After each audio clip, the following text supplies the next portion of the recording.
Behind every great nation are leaders who shaped the course of history. Some were visionaries, others controversial, but all left an unforgettable mark. In this series, we explore the lives, decisions, and secrets of those who held the most powerful office on earth, the presidents of the United States. Today, we journey into the past to uncover how George Washington became a defining figure in American power. George Washington, from soldier to president. Before he became the father of his country, before the presidency, George Washington was a man of ambition, tragedy, and transformation. Today, we reveal the untold story of George Washington before he stepped into power. A humble beginning, George Washington was born on February 22, 1732, in Westmoreland County, Virginia. He was the first child of Augustine Washington and Mary Ball. His father died when George was only 11 years old. From that moment, the responsibility of helping the family fell heavily on young George. He didn't receive a formal education like many of his contemporaries. Instead, he learned mathematics, surveying, and ethics on his own, which would later become vital to his early career. The young surveyor. At age 17, Washington became the official surveyor of Culpeper County. He roamed the vast Virginia wilderness, mapping lands and gaining the first-hand experience of the frontier.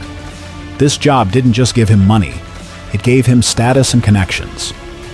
By the time he was 21, Washington was already on the radar of Virginia's elite.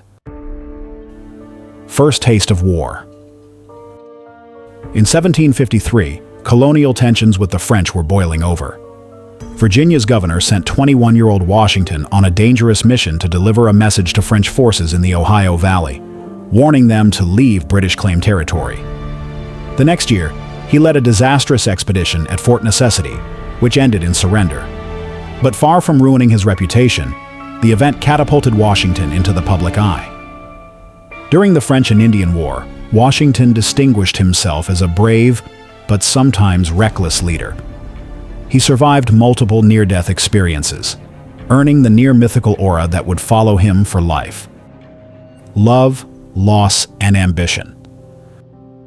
Washington's personal life was marked by longing and pragmatism.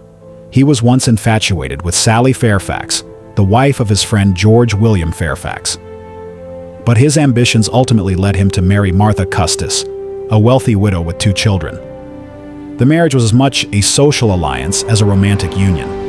It elevated Washington to the top tier of Virginia society, making him one of the colony's wealthiest landowners. The Mount Vernon legacy. At Mount Vernon, Washington transformed his estate into a thriving plantation. But unlike the image of a detached gentleman farmer, Washington was a hands-on manager. He experimented with crops, improved farming techniques, and struggled constantly with the economic pressures of colonial life.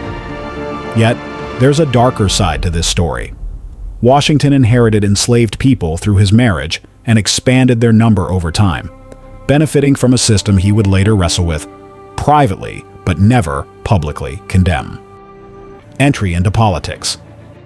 Washington first entered politics as a member of the Virginia House of Burgesses.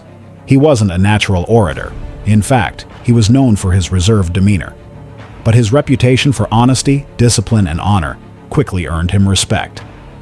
As tensions with Britain grew, Washington became an early supporter of colonial rights, though he initially hoped for reconciliation rather than revolution. From rebellion to revolution. The turning point came in the early 1770s, with the imposition of taxes and British crackdowns. Washington became increasingly radicalized, joining the First and Second Continental Congress. In June 1775, he was unanimously appointed Commander-in-Chief of the Continental Army.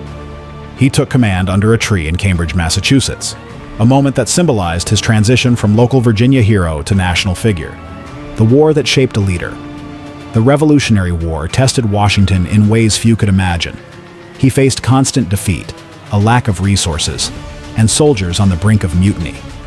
Yet Washington's resilience, his ability to hold the army together through sheer force of will, became the stuff of legend. At Valley Forge, his army nearly froze and starved, but Washington's leadership turned disaster into survival. When victory finally came at Yorktown in 1781, Washington had cemented his place as the father of American independence, the man who walked away from power. Perhaps Washington's most remarkable act came after the war. In 1783, he resigned his commission before Congress, returning to private life at Mount Vernon.